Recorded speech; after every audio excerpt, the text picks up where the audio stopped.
इतिहास उसका अध्याय 16 और वचन 9। इस वचन के अनुसार हम जिस विषय पर अध्ययन कर रहे हैं वो विषय है प्रभु की दृष्टि में आज हम क्या है। दुनिया की दृष्टि में हमें देखना नहीं है। हमारा सीनियर, हमारा बॉस, हमारा मालिक जो भी है, उससे पहले हमारी आत्मा का मालिक, उसकी दृष्टि में मैं क्या हूं।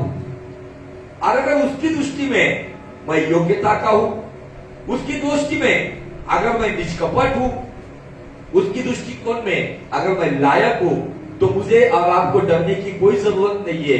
क्योंकि ये कलाम में मुकद्दस कहता है, ये कलाम का परमेश्वर कहता है, मैं उन्हीं लोगों की सहायता करता हूं जो मेरी दृष्टि में दूसरा इतिहास 16:9 के अनुसार निष्कपट है।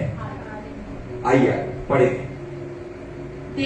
देख यहोवा की दृष्टि सारी पृथ्वी पर इसलिए फिरती रहती है कि यहोवा की दृष्टि सारी पृथ्वी पर इसलिए फिरती रहती है कि जिन लोगों का मन उसकी ओर निष्कपट रहता है, जिन लोगों का मन उस परमेश्वर की दृष्टि में निष्कपट रहता है, उनकी सहायता में वह अपनी सामर्थ्य दिखाए। उन लोगों की सहायता में अपनी सामर्थ्य दिखाए। कभी कभी मनुष्य निराश होकर कहता है कि प्रभु, मेरे सामने अगर कोई व्यक्ति आ रहा है, वो नए सिरे से आ रहा है, लेकिन मैं सालों से आ रहा हूं, मैं अरसों से आ रहा हूं, लेकिन मेरी सहायता कब करेगा? मुझे सामर्थ कब देगा? मुझे चंगाई कब देगा? मुझे बरकत कब देगा? मुझे छुटकारा कब देगा? ये सवाल लेके इंसान आज भटक रहा है।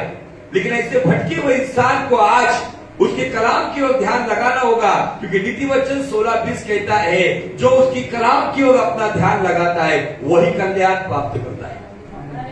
आज हमारे जीवन में अगर कोई जरूरी बात है, मैं आपको बताना चाहता हूं कि हम इतना डायरेक्ट प्रचार क्यों कर रहे हैं।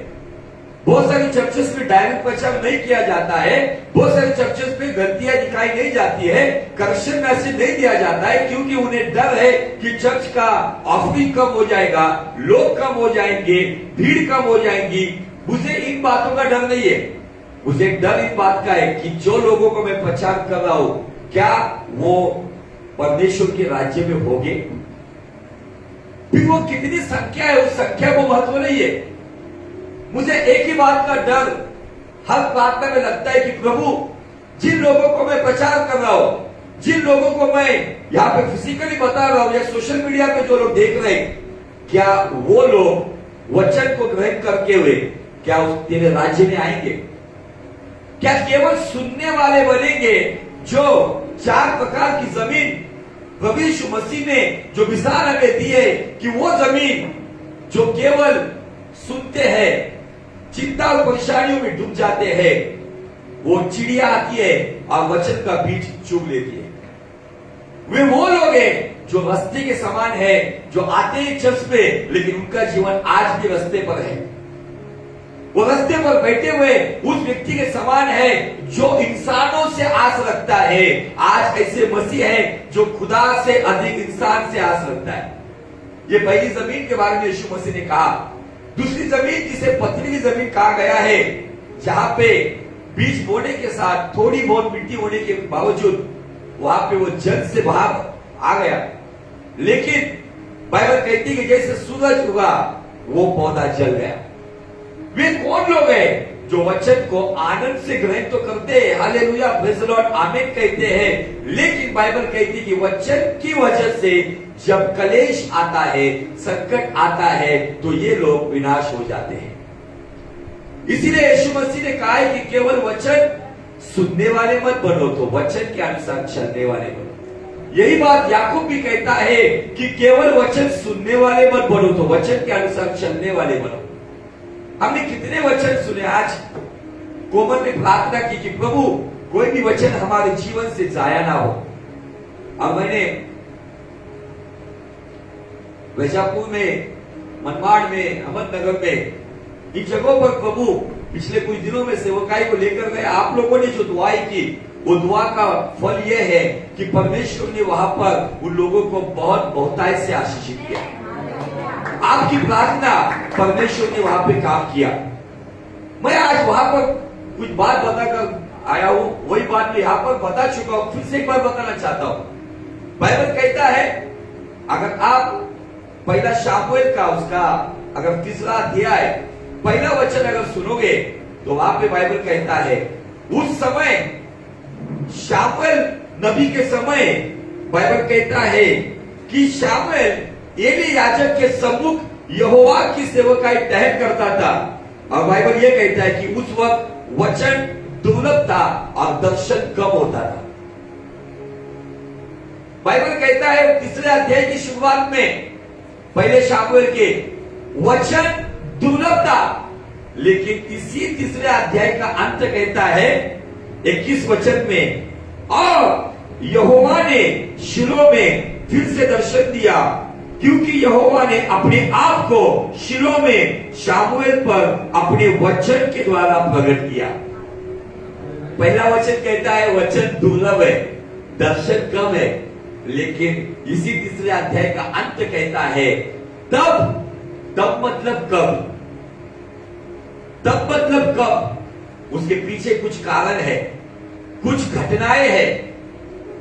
शुरुआत बाइबल कहती है कि वचन दुर्लभ था, वचन का आकार गिरा हुआ था, दर्शन नहीं होता था, लेकिन 21 वचन कहता है कि तब यहोवा ने शिलो में शामुएल को फिर से दर्शन दिया, बल्कि अपने आप को वचन के द्वारा प्रकट किया। क्यों? उसका कारण इसी अध्याय के 19 वचन में दिया गया है। अब ये 19 वचन कहता है कि तब शामुएल यहोवा के साथ साथ चल रहा था, उसकी संगति में बढ़ रहा था। आपको मैं बताना चाहता हूं, जब शामुएल शिलो में जहां पे बढ़ रहा था, वहां के आध्यात्मिक वातावरण में बहुत ही गड़बड़ियां थी।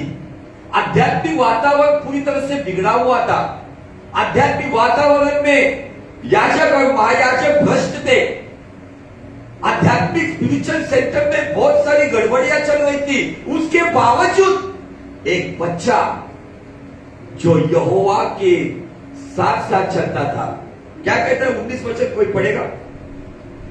शमूएल बड़ा होता गया और यहोवा के संग रहा। यहोवा उसके संग रहा। यहोवा उसके संग रहा। हाँ, ये थोड़ा सा गड़बड़ है। यहोवा के संग, यहोवा उसके संग रहा। यहोवा उसके संग क्यों रहा? क्योंकि शामुएल दुनिया की तौर तरीके में एली महायाजक और उसके बच्चे फिनास और हाफनी उनके कुकर्मों में या उनकी गलत बातों में या दुनियादारी में उनके साथ वो सहमत नहीं था। भले ही वहां पर दर्शन मंडप में कुकर्म किया जाता था, भले ही बकवास बातें होती थी, भले ही दुनिया की रंगलियां वहां पे चल रही थी, लेकिन बाइबल कहता है शामुएल बड़ा होता रहा और यहोवा उसके संग था। अब आगे, और उसने उसकी कोई भी बात निष्फल होने नहीं दी। उसने यहोवा की कोई भी बात, उस बात की जगह पे इंग्लिश में आता है वर्ड, मराठी में वचन। उसने उसकी कोई भी बात या कोई भी वचन निष्फल होने नहीं दिया। निष्फल का मतलब क्या? जो बोया गया उससे कुछ भी फल नहीं आया। अभी सवाल आपके और मेरी ओर है, आपके जीवन में लगातार कितने सालों से कितने वचन बोए गए हैं, क्या आपके जीवन में वो वचन निष्फल हुए या फलवंत हुए? अगर किसी के जीवन में वो वचन हर हालात में अगर फलवंत हुआ है, तो इसका मतलब उसने उस वचन को बहुत संभाल कर, उस वचन का जतन करते हुए, उस वचन को महत्व देते हुए, उस वचन को हम यीशु मसीह कहेंगे, उस वचन को अपने जीवन में बढ़ाया है। मैं लास्ट टाइम बताया, उधर भी बताया, अभी बताना चाहता हूं। बहुत सारे लोगों के जीवन में वचन के द्वारा आशीष क्यों नहीं आई पता है? जब एक मां की कोख में जब बच्चा जन्म लेता है तो पहली बार पूरा बच्चा नहीं होता है। हमने क्रिसमस के संदेश में सुना है, जब वो पहला महीना होता है तब वो मांस का गोला होता है। और अगर उस मां ने अगर उस गर्भधारणा की अवस्था में, अगर उस परिस्थिति में अगर अपना ख्याल नहीं रखा, तो वो गर्भ गिर जाता है, जिसे इंग्लिश में कहा जाता है मिसकैरेज, डॉक्टर की भाषा में। और कुछ लोग चाहते हैं कि मैं अभी बच्चा नहीं चाहती हूं, मुझे बच्चा नहीं चाहिए, या कुछ लोग शादी के पहले पाप कर देते हैं। और हमारे पुणे शहर या मुंबई शहर में जो गर्भपात सेंटर है, वहां पे अनपढ़ लोगों को 50-50 हजार पगार है। क्यों है पता है? लोगों के पापों का गर्भपात करने की उतनी सैलरी मिलती है। मैं आपको थोड़ा डॉक्टर की भाषा में बताना चाहता हूं कि अगर आपके जीवन में अगर बोया हुआ वचन आपके जीवन में अगर फलवंत नहीं किया, आपका आत्मिक जीवन उल्टा पीछे चला गया है ना, तो उसके पीछे के दो कारण है।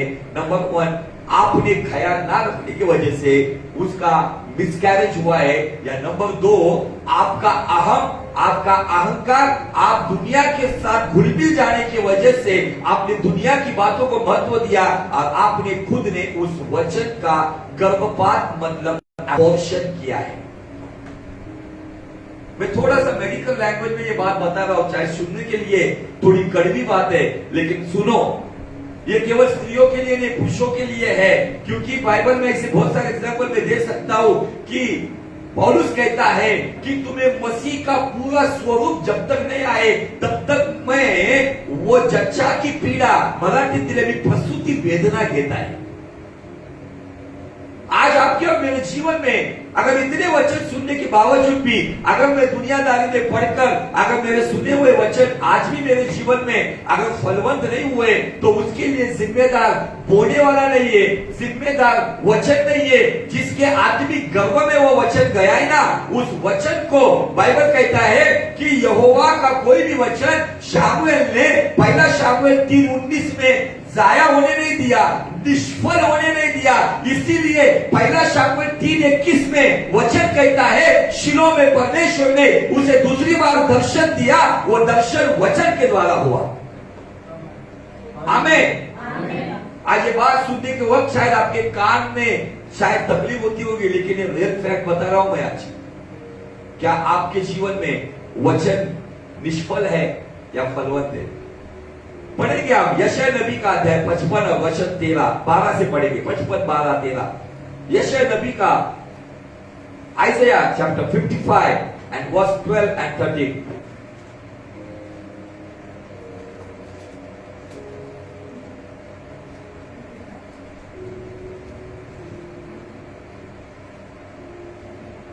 यशायाह 55, 12, 13। क्योंकि तुम आनंद के साथ निकलोगे। काय चुकते का? यशायाह 55, 11, 12, 13। जैसा बीज बोने वालों को जैसा बीज मिलता है, हाँ, उसी प्रकार से मेरा वचन भी होगा। उसके पहले का वचन पढ़ो।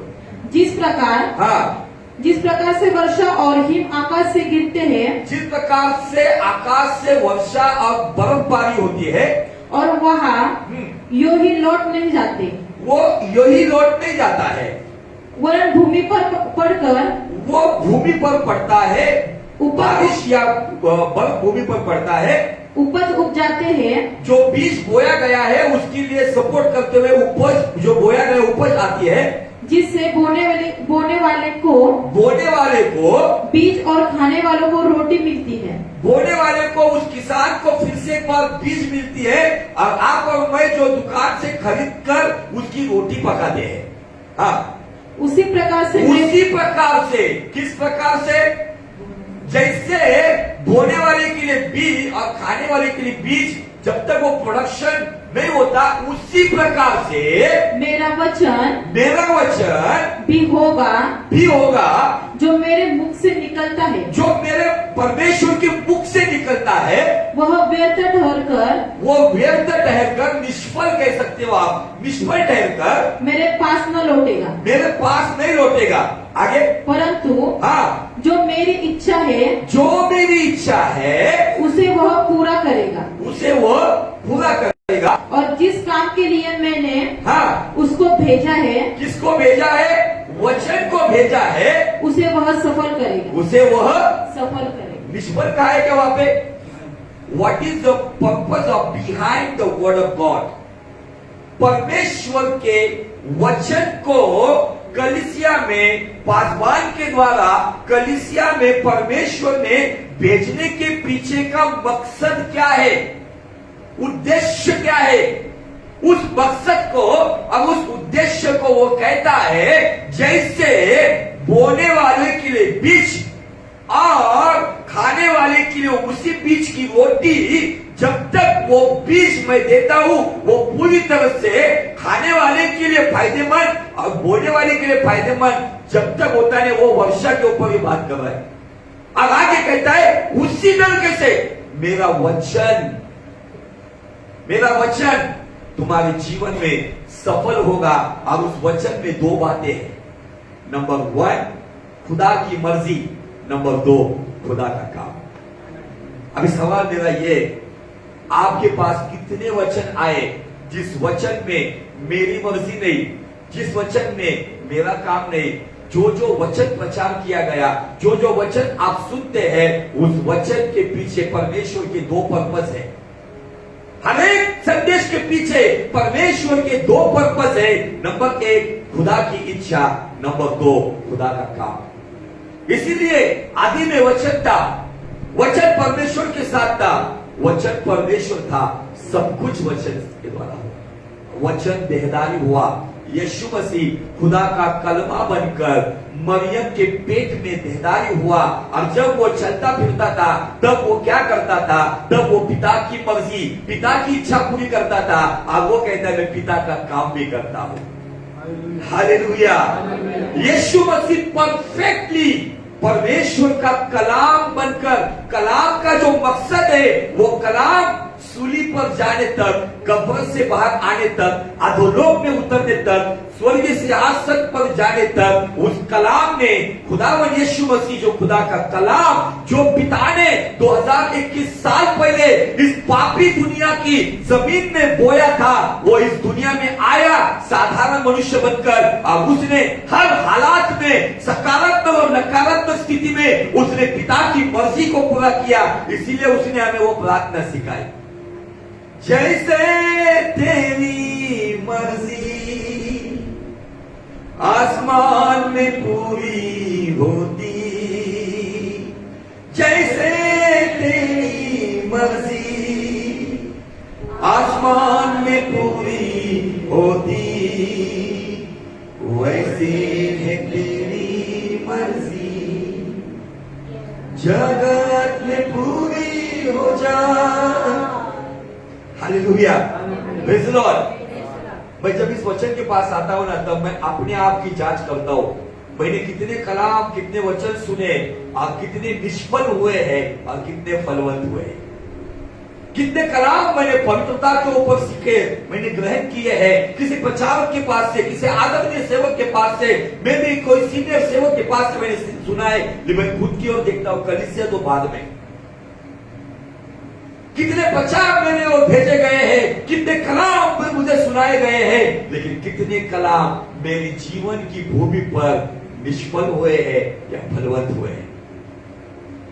कलाम, कोई प्रचारक शायद स्लो बोलता होगा, लेकिन वो प्रचारक बोरिंग नहीं है, वो खुदा का कलाम ही प्रचार कर रहा है। जो कलाम हमारे पास आता है, उस कलाम को मैं फलवंत करता हूं या निष्फल करता हूं। और बाइबल कहता है कि जो इब्राहिम, जिसके बारे में इब्रानी का 11 अध्याय, वहां पर हमने कुछ बातों के ऊपर देखा था। फिर आज हम इसहाक की ओर चलेंगे। ये बातें मैंने क्यों बताई कि मैं जो बोल रहा हूं, ये बातें आपको समझ में आए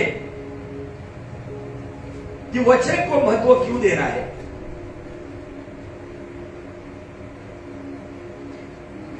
ग्यारह अध्याय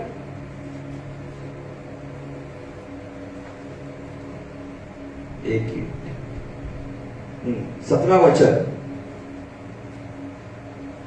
विश्वास ही से अब्राहम ने परखे जाने के समय पर इसहाक को बलिदान चढ़ाया। इसहाक को बलिदान चढ़ाया, ना आगे पीछे देखा। उसका ये निर्णय, खुदा की दृष्टि में वो खुदा का दोस्त बन गया। और हालेलुया। और जिसने प्रतिज्ञाओं को सच माना था। प्रतिज्ञा या प्रतिज्ञाओं का है, एक वचन है या अनेक वचन है?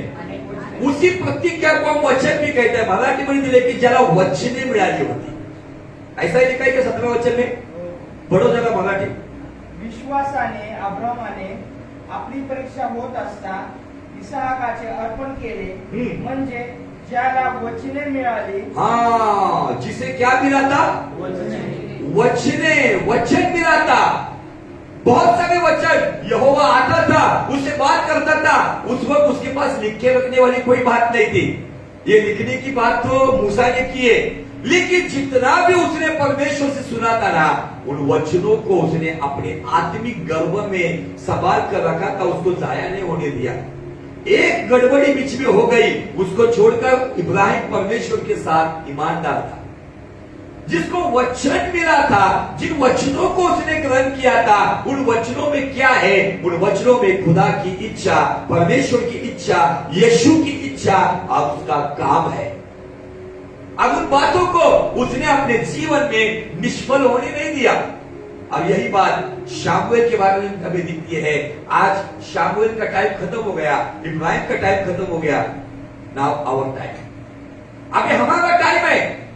अपने आप को सवाल करो, मैंने पवित्रता के ऊपर, परमेश्वर की संगति के ऊपर, आत्मिक जीवन के ऊपर, क्रूस उठाने के ऊपर, अपने आप को परमेश्वर को बलिदान करने के ऊपर, अधीनता के ऊपर मैंने कितने कलाम सुने हैं, और उन कलाम के द्वारा क्या मेरे जीवन से उन परमेश्वर के लिए कुछ फसल आई है? क्या वो वचन का बीज, जो बीज मेरे अंदर निष्फल हो गया? क्यों निष्फल हो गया? प्रॉब्लम वचन में था? प्रॉब्लम वचन बोलने वाले में था? तो प्रॉब्लम किसमें है? उसने आज की रात अपने आप की जांच करनी होगी. यहां से आगे खुदावन शामुएल ने जैसे तेरी कोई भी बात उन बुरी हालात में, नेगेटिव सिचुएशन में शामुएल ने तेरा कोई भी बात निष्फल होने नहीं दिया. आज से शामुएल के जैसे मैं ऐसा जीवन जीऊंगा कि आज जो भी प्रचार मेरे लिए आएगा, यहां से आगे जो भी आएगा, कड़वा आए या मीठा आए, डांट लगाने वाला आए या प्रोत्साहित करने वाला आए, मेरे हृदय को काटने वाला आए या मुझे ऊंचा उठाने वाला आए, जो भी प्रचार मेरे लिए आएगा, जो भी कलाम का बीज मेरे अंदर बोया जाएगा, वो कलाम का बीज मेरे अंदर निष्फल नहीं होगा तो सफल होगा, क्योंकि तू कहता है कि वो वचन सफल होकर आता है. चलो कोई बात नहीं, छोड़ दो पुरानी बातें, छोड़ दो भूली बिसरी बातें, छोड़ दो आप भी की बातें, लेकिन आज से निर्णय ले लो. मुझे आपको बताना है, ये खुदावन जो निर्णय लेता है ना, उसकी कदर करता है. हालेलुया. आज हमने येरोला चर्च पे जक्कई के जीवन से देखा. नए नियम में यीशु मसीह ने 2 लोगों को कहा. लूका के 13 अध्याय में उसने उस कुबड़ी स्त्री को कहा, ये भी अब्राहम की बेटी है. और जक्कई को उसने लूका रचित सुसमाचार 19 अध्याय में कहा, ये भी अब्राहम का बेटा है. क्यों कहा? उसके पीछे एक महत्वपूर्ण कारण है. जक्कई ने जो निर्णय लिया ना, उस निर्णय की खुदावन ने कदर की, उसको सैल्यूट किया. आज बाप भी कह रही थी दुनिया उसको, लोग उसको ताने मार रहे थे, लेकिन उन्हीं लोगों के सामने जो अपने आप को अब्राहम की नस्ल समझते थे ना, उनको बताया तुम अपने आप को अब्राहम की नस्ल समझते हो, लेकिन अब्राहम जैसे चला वैसे नहीं चलते हो, ये अब्राहम के जैसे चल रहा है. क्यों उसको अब्राहम का पुत्र कहा गया है? क्योंकि जक्कई ने उस दिन एक निर्णय लिया. काम तो बाद में किया. आज की रात निर्णय ले लो कि परमेश्वर इब्राहिम के नहीं, जक्कई के नहीं, मैं निर्णय लेता हूं, मैं सभी गलत बातों को छोड़ दूंगा और जैसी तेरी मर्जी है वैसा जीवन जीऊंगा. जैसे तू चाहता है मैं काम करूं, वैसे मैं काम करूंगा. हालेलुया. छोड़ दो, जो पिछड़ा हो गया बीत गया, लेकिन आज से निर्णय ले लो. आज अगर हम निर्णय लोगे ना, तो आज भी यीशु मसीह खड़ा रहकर पिता को कहेगा, देख ये भी अब्राहम की कन्या है, देख ये भी अब्राहम का पुत्र है. हालेलुया. Praise the Lord. हमें कितनी धन दौलत मिली इसमें मतलब नहीं है. या परमेश्वर की दृष्टि में अगर अब्राहम के पुत्र है तो खुदा के मित्र है, यीशु के द्वारा उद्धार है तो खुदा के पुत्र है. Hallelujah. Praise the Lord. Seriously ले लो वचन को, सीरियसली पढ़ो उसको, सीरियसली. अपने आप को लागू करो। जब पवित्र आत्मा आपको छोड़ देता है या आपको छुपाता है तो आपको समझना है कि कुछ ना कुछ मैं गड़बड़ी कर रहा हूं। आपको बहुत सारे दोस्त यहाँ मिलेंगे, आपको बहुत सारे दुनिया के मसीह धर्म से आए हुए भी लोग मिलेंगे। मसीह धर्म से आए हुए जो लोग हैं ना, मैं उनके बारे में बताता हूं, अन्य जाति को बताता हूं, क्योंकि हम धर्म का पालन नहीं करते। हम जिस विश्वास में चल रहे हैं ना, हम उसके अनुयायी हैं। हम धर्म के पालक नहीं है। धर्म कर्म करने के लिए सिखाता है। यीशु मसीह ने कर्म से छुटकारा देके हमें एक मार्ग दिया, एक सत्य दिखाया और एक अच्छा जीवन दिया।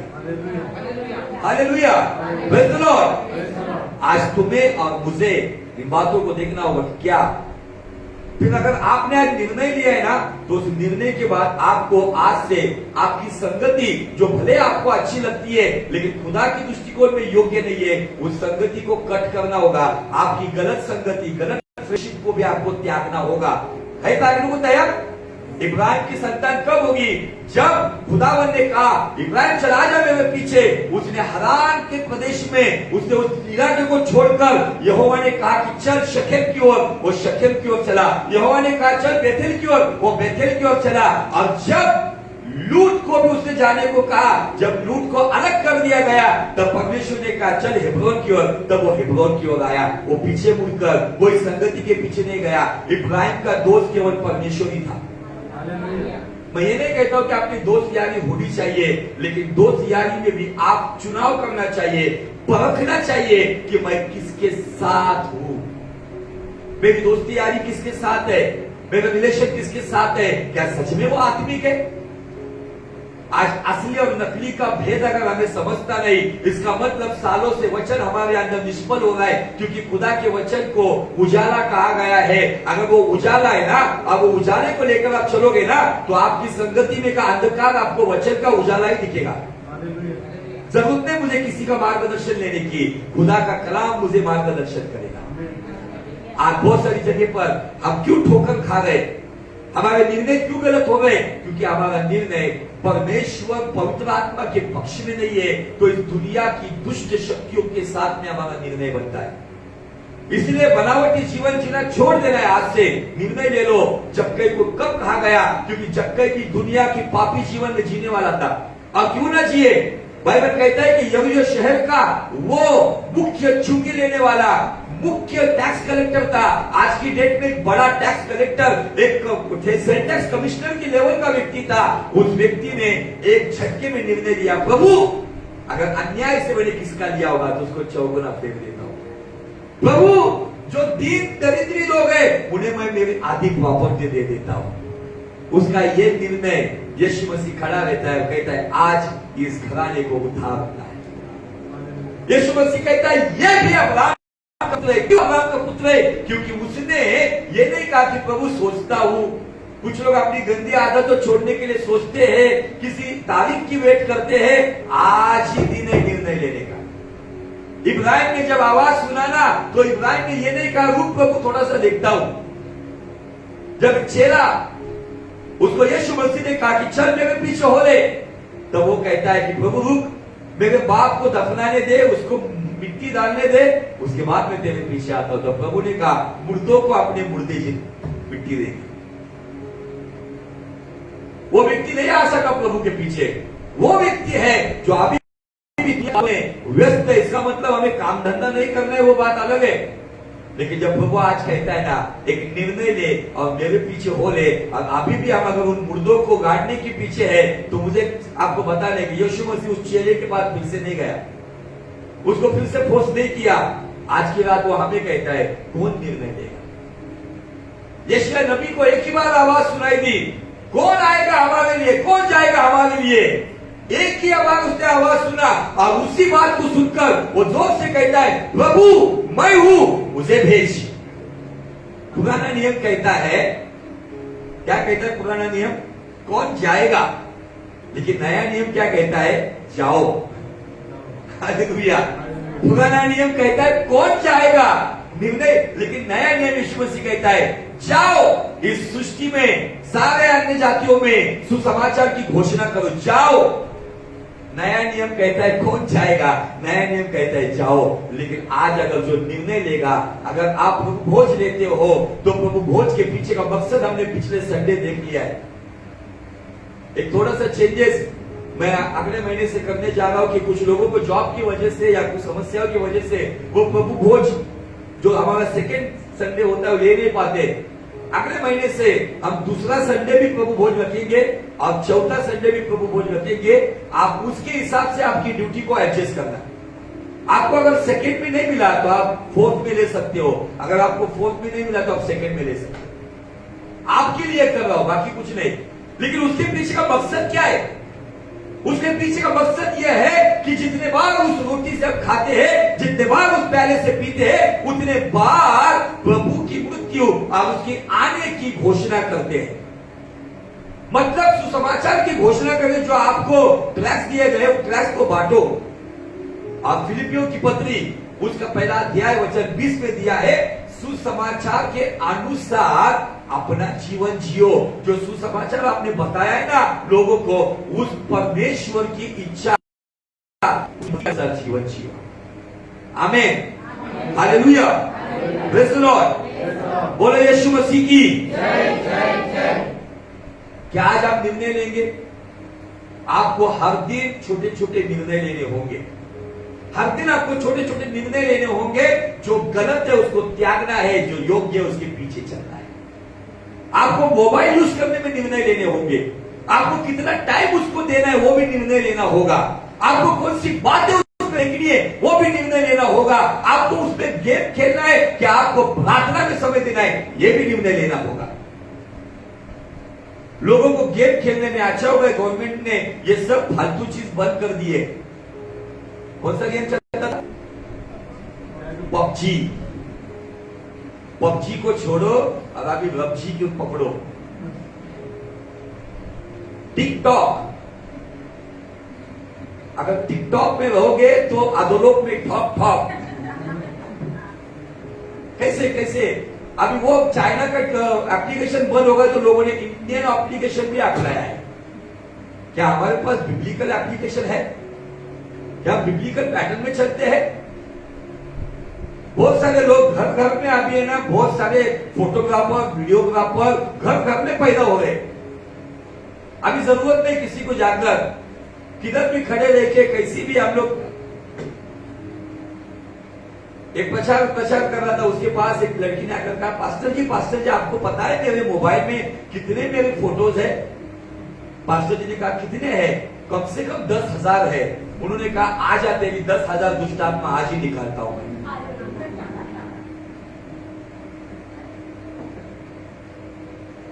कहां पर चल रहे हैं? किस चीज को आप समय दे रहे? आज निर्णय ले लो, प्रभु मेरा समय इन फालतू चीज के लिए नहीं है। मेरा समय बेहतरीन समय, मैं काम करूंगा, काम करूंगी, पढ़ाई करूंगा। उसके बाद परमेश्वर को मेरा समय, मैं ये नहीं कहता यूज मत करो, उसको इस तरीके से यूज करो ताकि आपकी उंगलियां भ्रष्ट ना हो, ताकि आपके आंख भ्रष्ट ना हो, ताकि आपके कान भ्रष्ट ना हो, ताकि आपका हृदय भ्रष्ट ना हो। इस तरीके से उस मोबाइल को यूज करो ताकि आपको उसको यूज करने के बाद गलत दिशा में ना जाए तो सही दिशा में बना रहे। मैंने बताया लास्ट टाइम आइज़ा 59 वर्ष 3 में कि उंगलियां अधर्म से पाप में भरी हुई है। इन्हीं उंगलियों से आज व्यभिचार किया जा रहा है। ये सब बात बता चुका हूं मैं। इन बातों में अपना समय व्यर्थ मत करो, क्योंकि इफिसियों की कलीसिया में पौलुस कहता है चारों ओर निगाहें फिराओ, समय खराब है, समय का अच्छा उपयोग करो। मराठीत दिले वेळेचा सदुपयोग करा। क्या मैं समय का अच्छा इस्तेमाल कर रहा हूं या गलत इस्तेमाल कर रहा हूं? Hallelujah, hallelujah. तो हमने इब्राहिम के जो 3 निर्णय देखे थे, उस 3 निर्णयों में जो आखिरी जो उसका तीसरा निर्णय था, इसहाक को बलिदान देना, जो अपने जान से अजीज था। लेकिन उस तीसरे निर्णय में इसहाक का पहला निर्णय था जो उसने लिया कि मेरे बाप की जो मर्जी है, मेरे बाप का जो काम है, उसके लिए मैं इस वेदी पर हंसते हंसते कुर्बान हो जाऊंगा। जो इब्राहिम का तीसरा निर्णय था वो इसहाक का पहला निर्णय था। इब्राहिम ने बलिदान देने के लिए अपने पुत्र को वेदी पर चढ़ाया, इसहाक बलिदान होने के लिए वेदी पे चढ़ गया। एक चढ़ा रहा है, दूसरा चढ़ रहा है। ये जो पिक्चर है वास्तविक यहोवा पिता अपने पुत्र को 2021 साल पहले अपने पुत्र को कलवरी की उस पहाड़ी के ऊपर, खोपड़ी कहलाने उस पहाड़ी के ऊपर वो अपने पुत्र को चढ़ा रहा था और वो पुत्र चढ़ रहा था। उसने अपने आप को उन लोगों के हाथ में हवाले कर दिया, जैसे इसहाक ने अपने बाप के हवाले अपने आप को कर दिया। जब आप उसके हाथों को बांध रहा था तब इसहाक कहता है कोई बात नहीं है मेरे पिता, कोई प्रॉब्लम नहीं, तेरे पिता ने कहा है तो ये मेरा कर्तव्य है, तेरी इज्जत के लिए, तेरे धर्म के लिए, तेरे राइचियसनेस के लिए मैं कुर्बान होने के लिए तैयार हूं।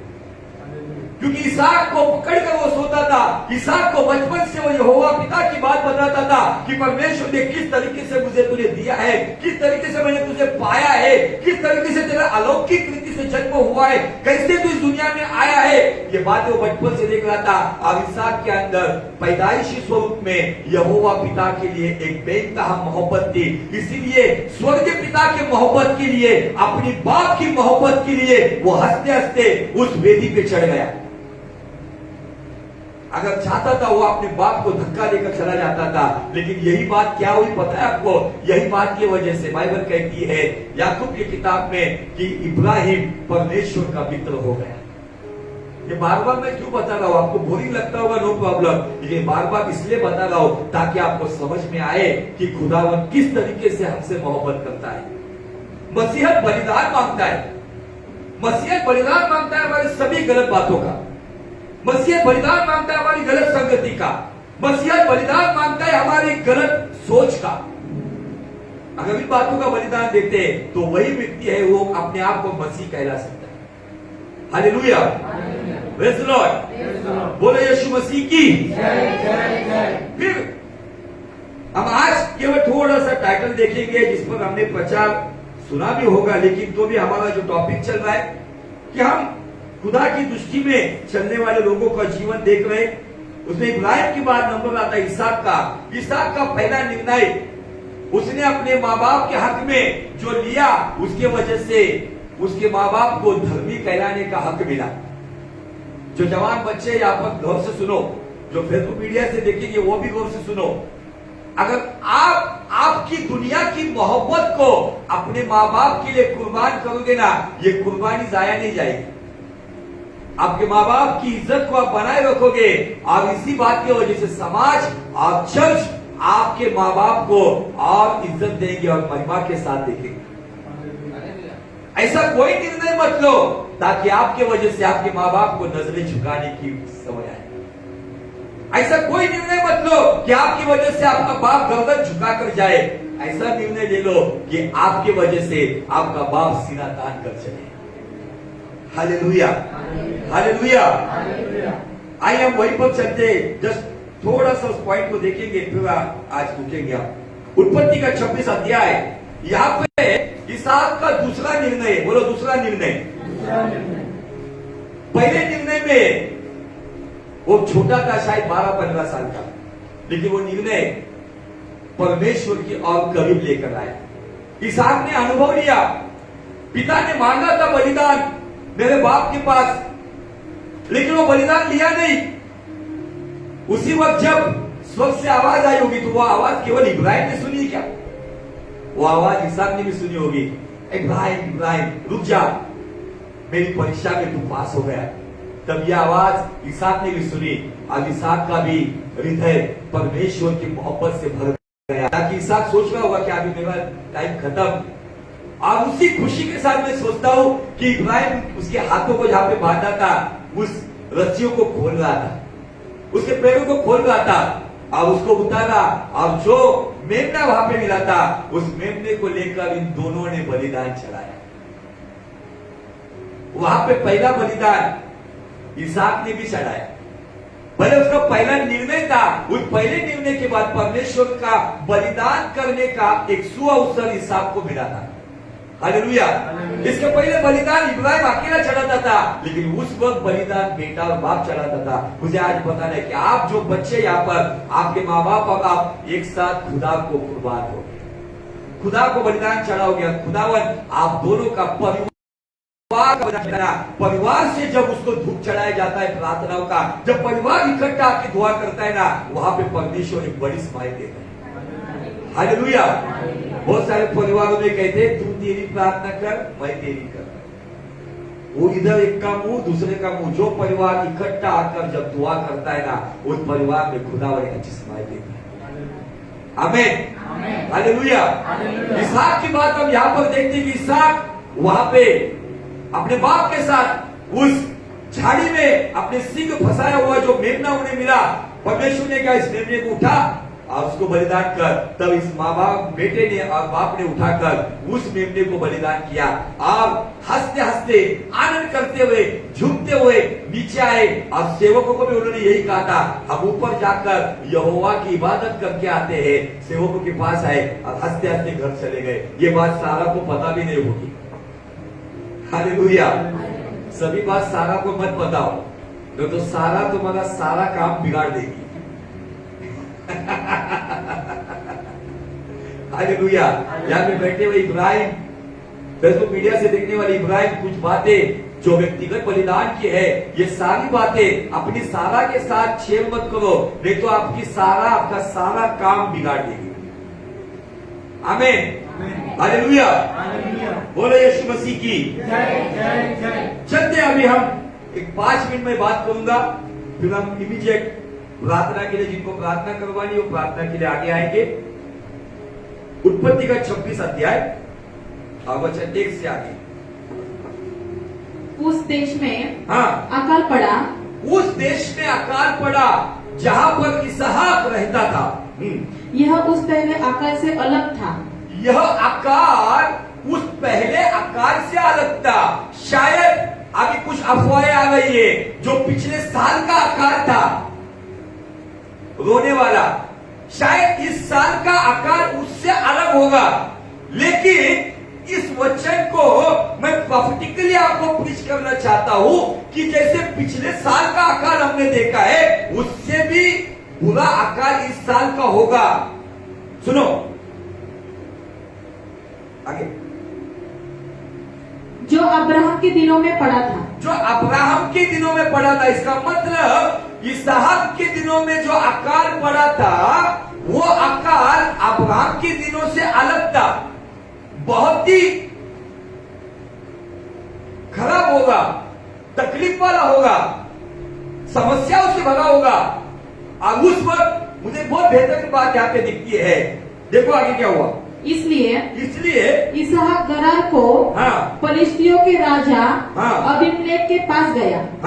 वहाँ यहोवा ने उसको दर्शन देकर कहा, मिस्र में मत जा। बस देखो अकाल भी है यहाँ पे। मैं केवल आपको एक फाउंडेशन बताकर अगले संडे इसको हम कंप्लीट करेंगे।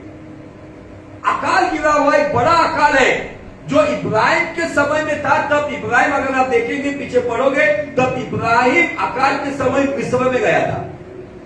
और इसहाक ने वही सोच रखी। इसहाक ने क्या सोच रखी? अरे इस देश में भी अकाल गिरा है, खाने को रोटी नहीं है, पीने को पानी नहीं है, लोग अब हम परदेसी, यहाँ पर हमारा कोई नहीं यहाँ पे। इस हालात में जब वो गरार में फलिस्तियों के देश में अबीमेलेक राजा के पास जाकर उसने प्लान किया था कि मैं मिस्र में जाऊं, क्योंकि उसका बाप भी उस समय मिस्र में गया था। क्योंकि मिस्र नीचे की तरफ है, अगर ज्योग्राफिकली देखेंगे तो मिस्र नीचे की तरफ है, और वहां पानी भी था, वहां पे खाना भी था। ये सब बातों की खबर शायद इसहाक को होगी। और उसके पास एक एक्सपीरियंस था कि इब्राहिम अकाल के समय मिस्र में गया था। इट नॉट नेसेसरी कि यहाँ पर जो बच्चे हैं उनके माँ बाप ने उनके अकाल के समय में शायद किसी का सहारा लेगा होगा। तो ये जरूरी नहीं कि आप भी उनका ही सहारा लो।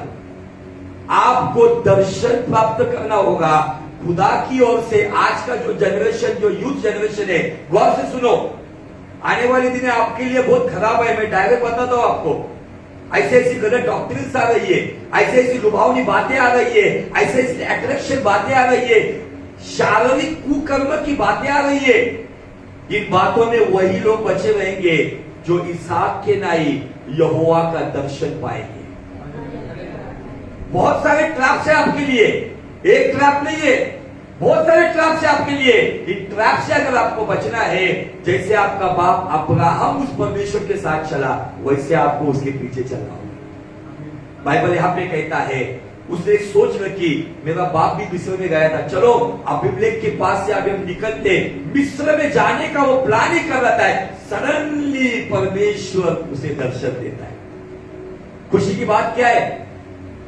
आकार कितना भी बड़ा क्यों ना हो, जो 2020 का आकार आपके लिए था, गौर से सुनो, खाने के प्रॉब्लम थे, घूमने के प्रॉब्लम थे, आपके चारों ओर से मौत मंडरा रही थी, जो अकाल कोरोना वायरस की वजह से 2020 में था ना, उस परिस्थिति में जिस तरीके से आपने दिन निकाले ना, आज शायद 2021 में अफवाहें आ रही है, आने दो उससे भी बड़ा वायरस, आने दो उससे भी बड़ा वायरस, आने दो उससे बड़ी अकाल की बीमारी, लेकिन मेरा यहोवा उस अकाल में मुझे और मेरे परिवार को दर्शन देगा। हालेलुया! मेरा यीशु दर्शन देगा, वचन के द्वारा दर्शन देगा, उसकी उपस्थिति में दर्शन देगा। दुनिया के लिए अकाल होगा, लेकिन हमारे लिए अकाल में भी परमेश्वर का अनुग्रह होगा। हालेलुया! Praise the Lord!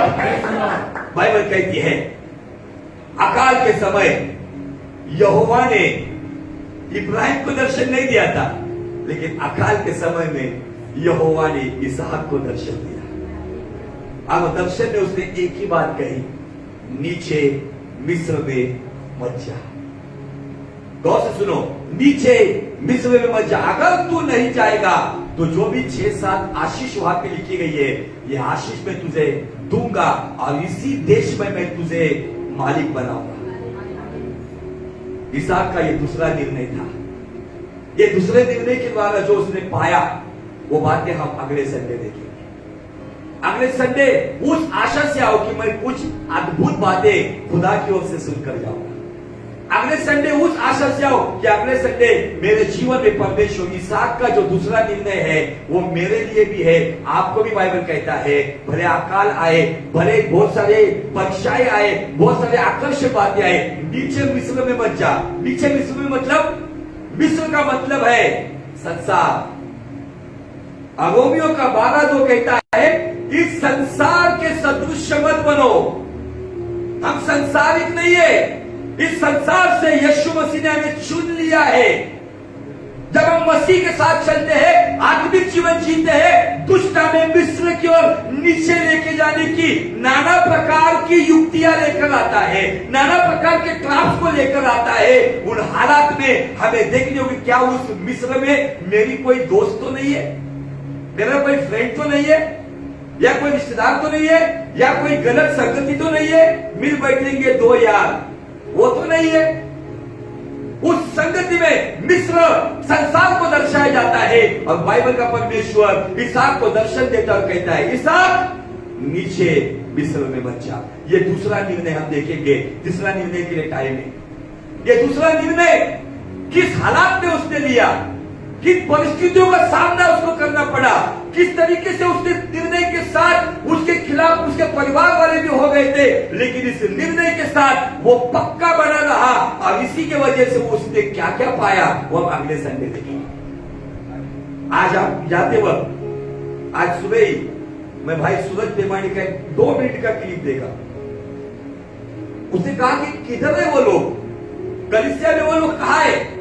जब प्रचार सुनने के बाद घर जाकर एक 10 मिनट शांत रहकर वो वचन को मेडिटेट करके आंसुओं के साथ दुआ कर निर्णय लेंगे कि हाँ प्रभु, संडे को मुझे मिलाए, मंडे टू सैटरडे में वैसा ही चलूंगा। आज घर जाओगे ना, यहां से भी निकलोगे तो यहाँ पे मजबत मत करो।